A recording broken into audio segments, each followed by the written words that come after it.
Hey, it's a pleasure to essentially see you today. We've got a special guest joining us who's recently graduated from our flagship course, the LMA. And she'll be sharing with us in terms of her journey, how she found the whole experience and everything in between. So just want to say it's a pleasure to see you here, Sonia. Let's just start with an introduction. What was your name, where you're currently based, and what you currently do? Okay, my name is Sonia. I am based in London, Southeast London, really. And I work for a huge gaming company, but I come from theatre and dance background. Oh, wow. Gaming company. Yeah, What do you do? Like programming or something? Or no, it's not gaming as such. It's entertainment. So I work ah, for a lot one of the biggest gambling industries, okay. Ladbrokes, and I'm one of the managers at Ladbrokes. Nice. Yeah. So let's just rewind time right now, Sonia, just so everyone can kind of get a general feel in terms of where you used to be. Before you had come across the LMA course, do you mind just giving us a glimpse of what were some of the issues you were experiencing in your life? How was it showing up and how was it making you feel every day? So before I started LMA, I mean, what's really great is that I had a focus on sport, and that was the backbone to kind of keeping focused and trying to keep motivated. But Mm. still, I was suffering with negative thought patterns, past experiences, a lot of pain, and anger. Anger that just sat and tormented me, really. I'm very much an empath. I am open to people generally. So when I just couldn't understand what was going on. I just felt like there was a complete flunk in my life. I was lost, really confused about who I was. Even I didn't even know who I was. And that's not a good place to be in. And I thought, am I suffering with depression? What is going on? Why can't I just seem to get my oomph back? Mm. And that was it's a frightening place to be, to the point where you're starting to think, what's the point of being here? I had no love for life anymore. I just felt like I was like a hamster on a wheel, just Right. living to survive. Mm. Was it all of a sudden you found yourself in that place, or was it some event that Well, happened? what I'd gone through, literally had my doctor had said that, oh, he was surprised that I hadn't had a nervous breakdown. I'd lost my home, I'd lost my job, which I loved very much, and it was a wonderful core group of actors.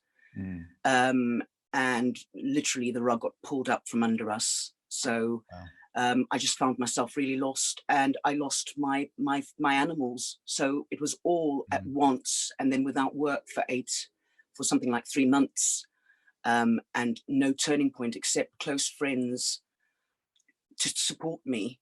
I had no one. I have no family in the country, so it is frightening. Mm.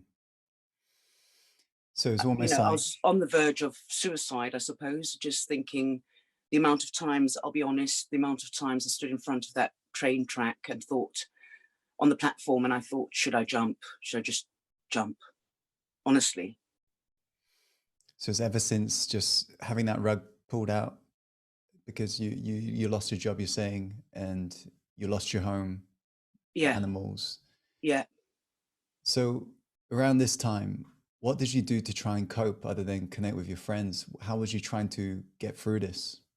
Well, I just thought I need to be resilient. I need to fight through this. I remember reading my favorite, I call him E.T., Eckhart Tolle. And, fundamentally, I understood some of the work and the exercises, but it was really difficult to action them, you Mm. know, really action. I didn't understand how to fight. I just didn't. And so reading and reminding myself, listening to a lot of his podcasts, on my Mm. way to work. And at the time, having lost my job, I was doing four different jobs, working in a coffee shop, then running off and working somewhere else, and then painting, decorating part time, just to make ends meet. Um, Moved from a beautiful 2-bedroom ground floor apartment with garden and everything to a room somewhere. Wow. It was a shock. It was a shock. And I was watching. Then I started watching more motivational videos on YouTube, and obviously, so more motivational videos came up. And one day, you turned up. And you were so open and so warm. And I thought, why am I drawn to this? And I thought, no, this is just another way to try and lure you in. This is how they catch you out. Mm, So I skipped you for the first time. Next time I was watching another motivational dire video, mm, speech, you popped up again. And again, I felt this draw, like this thing just said, just, just listen, just mm, hear them out, finish the 5-minute video and then go to the advertisement and see what they're offering. mm. And that's what I did. How long was this ago? This is just before lockdown. Yeah, just before Oh, I lockdown. see. So it's Yeah, the lockdown events that really it was a took a lockdown toll event, on everything. Right. Okay. pretty much. So Yeah, last year. Okay. yeah, So you end up joining and registering to the free masterclass, yeah. I the did. Life Reinvention Masterclass. How did you firstly find that free class and what made you The actually want to free, join the course? the free class was amazing, like absolutely amazing. I blubbed so much. I was crying. I was beside myself. You spoke to me in so many ways that it just opened up like a portal. Mm, It was like something opened up inside me. And I thought, well, okay, they're offering this 30-day money back guarantee. Can I afford it? Gosh, it's like counting. And I was thinking, like, there's just no way I can afford this. No mm, way.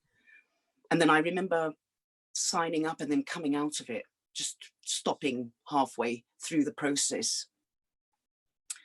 And then I got an email from, I think it was Alice, and it was like, is everything okay?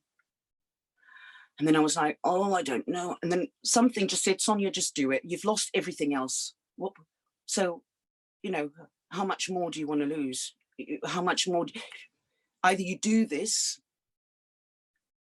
and you stay where you are, or you do this and what if it's right? What if this is the right thing? And I mm. did it.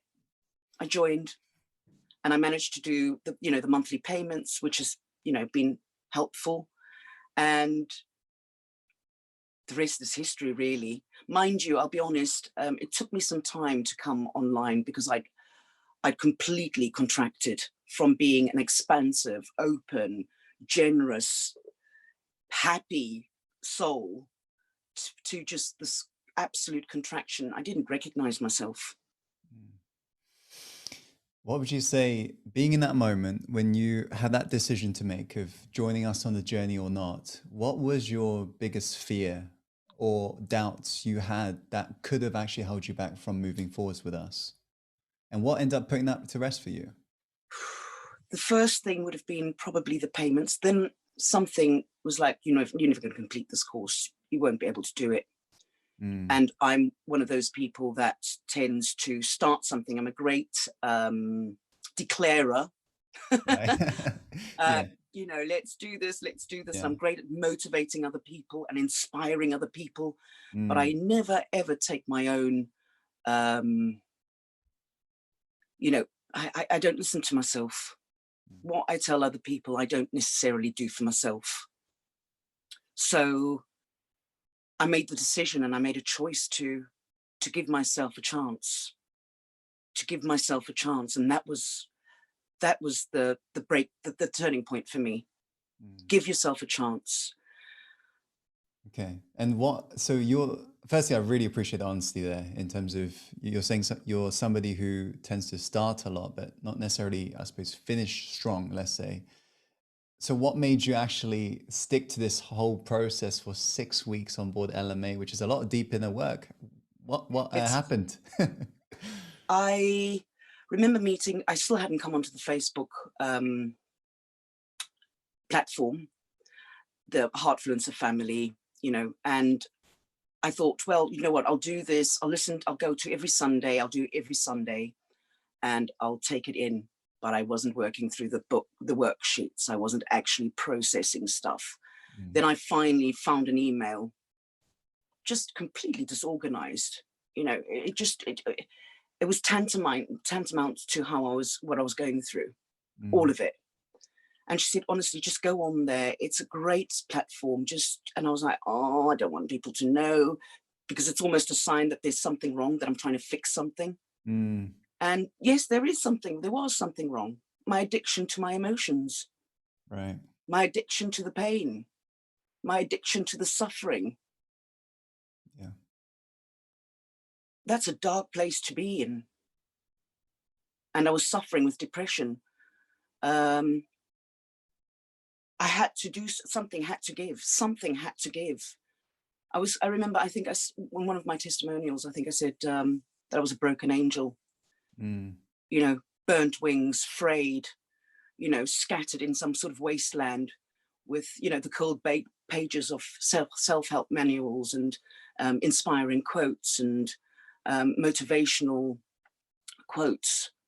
And I just needed to find the Sonia that had the energy, the Sonia that was there before the breakup, before the loss of the house, before the loss of the dogs, before all of that. I needed to find that thing again. Mm.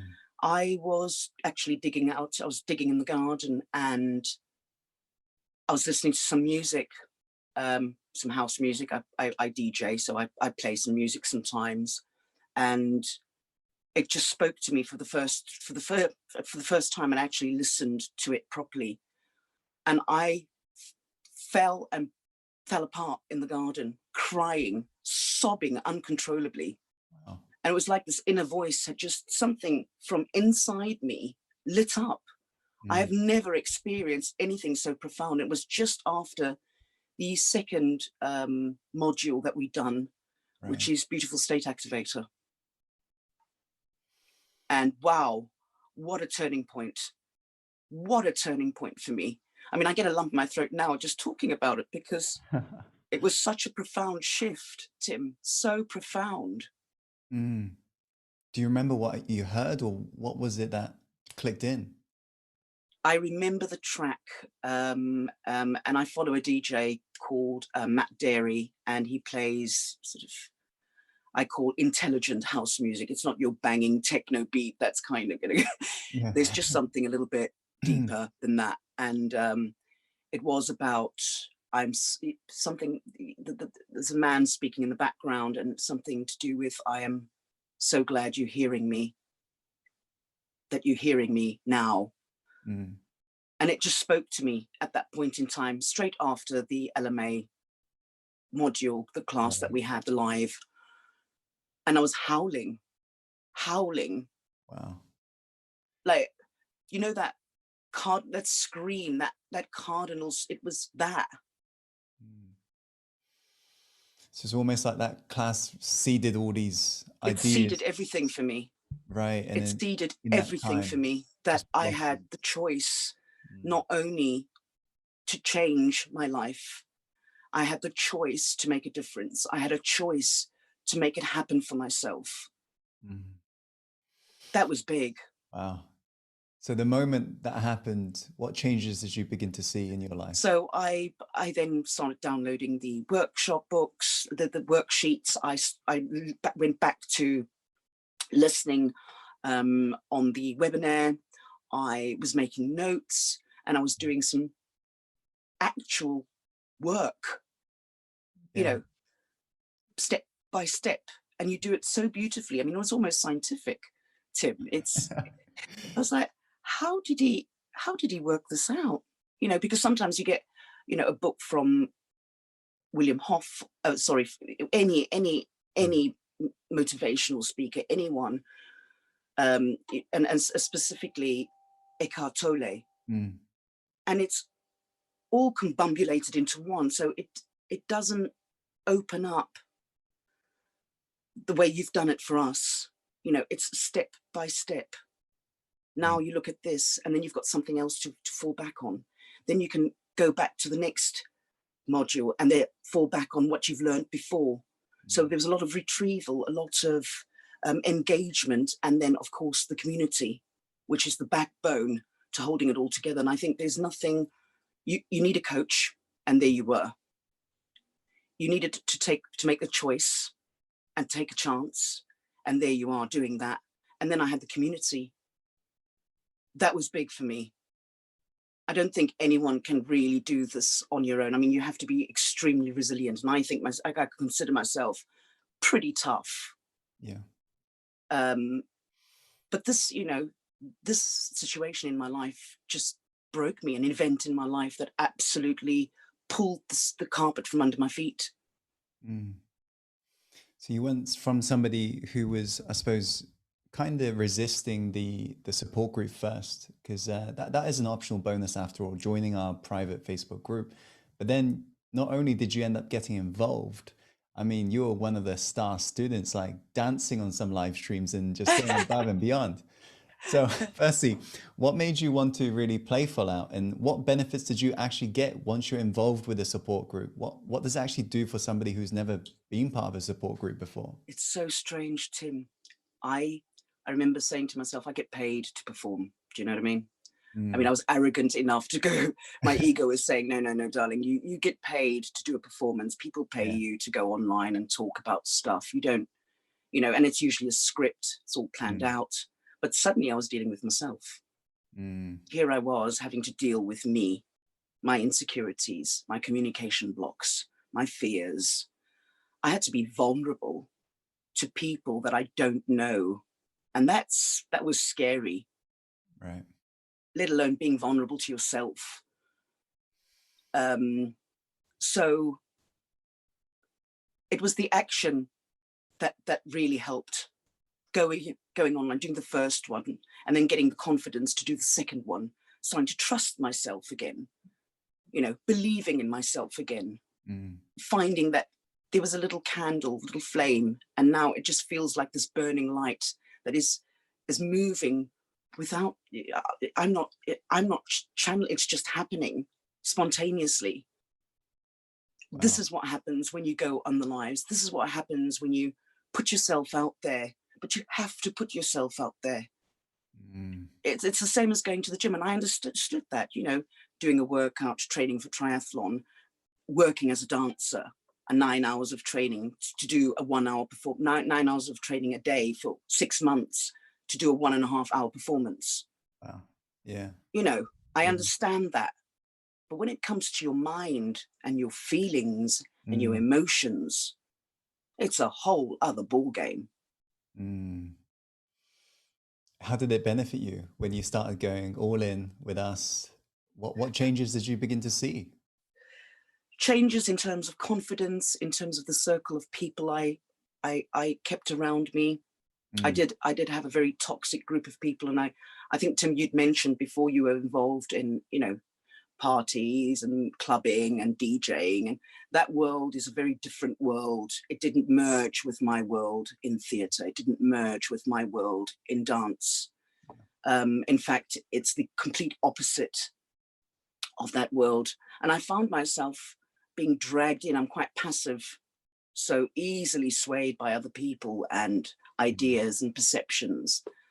Um, it, it was that shift where right. I made the choice, right, Mm, this doesn't feed me. This is no good for me, but this is good for me. As painful as it is, mm, this is where I'm going. It's like the workout. The first time you go to the gym, not so great. For me, it's been to calisthenics, body weight training. Difficult. Again, I choose the most difficult path. um, and once you gain the confidence and your body builds muscle memory, so too your mind builds mind memory, mm, and you deepen those grooves, and every time it just gets easier and easier, and suddenly you in flow, and there's this confidence. And I was like, yeah, I like this Sonia. I remember this Sonia. I nice. feel good with this Sonia. In fact, this Sonia is probably better than the old Sonia. Mm, that's awesome. What would you say exceeded your expectations? Because of course we've always got some level of expectation in terms of what we want the course to be like prior to making that decision. So as soon as you got involved and you began to immerse yourself in our work, what exceeded your expectation? Tim, you exceeded my expectations beyond. It's like I can't even phrase it properly, because I thought, right, okay, I'm going to go through this, and then it's going to be like, yeah, we'll see what happens. And that was probably even my first couple of weeks. And then I was like, well, actually, I'm enjoying this. This is good. This is Hmm. really good for me. Yeah. I need to be doing this. I need to be working very hard. And I've got a lot more hard work to do than maybe perhaps other members in the community. And of course, at the same time, I was a bit threatened with all these people that had done self-help. They'd done personal growth before. They've been 10 years or 5 years in the business. I'd never embarked on something like this in my life. So I was a bit nervous about that. But every single time I came on and I listened to you over delivered on every live. You over delivered in terms of your team were just exceptional. And I thought to myself, hang on a minute, what is going on here? I was really confused about, I had grown so much, Yeah. so much. And every season I've come back, another layer, a deeper layer. And I Awesome. keep peeling back every single time. And Mm. I'm thinking, well, how much further are we going to go? How Mm. much further are we going to go? How much deeper can we go? And as a result, I started doing a new course, which fits perfectly in with LMA. And it's understanding my finances. I mean, bear in mind, I'd always allowed other people to control my life, Mm. partners, friends. I never took control of my own life. So for the first time, I had to have, I had to step it up. You over-delivered on all levels for me, Tim. And every season I've come back, there's a little bit more content, a little bit more that we get back from it. That's And usually it's 2 hours, but we end up having awesome. sometimes a 4-hour live session. And I can't recommend it enough. I've never experienced anything like this. Never. It means a lot to hear that. Thanks so much, Sonia. Mm-hmm. And I'm glad you actually noticed. Yeah, we do actually, every single time we're updating LMA, we do You're try updating. to take on everyone's Yeah. feedback, and yeah, it's Mm-hmm. awesome you noticed. This is one of the final questions. What would you, because you were here not too long ago, somebody checking this out right now, listening to us, maybe they're kind of on the fence right now. Maybe they are going through some issues in their life, considering LMA, but they're kind of sitting on the fence. What advice would you give to somebody right now who's considering and joining LMA, having now gone through it yourself? You can only sit on the fence for so long. You can only sit on the fence for so long before the wires start to hurt your butt. Mm. You've got a choice. You either get off the fence and go back to where you are, or you jump off the fence in the other direction. And you've got to take a risk. In life, there's risk all the time. And I'd risked so much. I'd risked so much in my life, especially with myself, ultimately with myself. And I'd given my power away to other people. How much longer do you want life to control you when you can control the direction of your life? And it doesn't matter if it doesn't happen perfectly. It doesn't matter. But at least you've made just a few little baby steps, like just even one little step. Just try, just even, step in and see, dip your fingers in. The rest will just open up, and a portal will be open up within you if you do the work. You've got to do the work. Otherwise, you're still sitting on the fence, effectively. You're still sitting on the fence. You're actually not doing anything. There's a great quote: thinkers think, doers do. Are you going to Yeah. be a thinker, or are you going to be a doer? Love it. Love it. Sonia, at the same time, one of the things I'll say is, yes, we improve LMA, but I've seen you also improving your level of effort every time as well. So just want to say, it's been a pleasure taking you through this journey thus far, but it's not the end, just a new beginning, No, right? I'm looking forward to the rest of this journey. May it continue.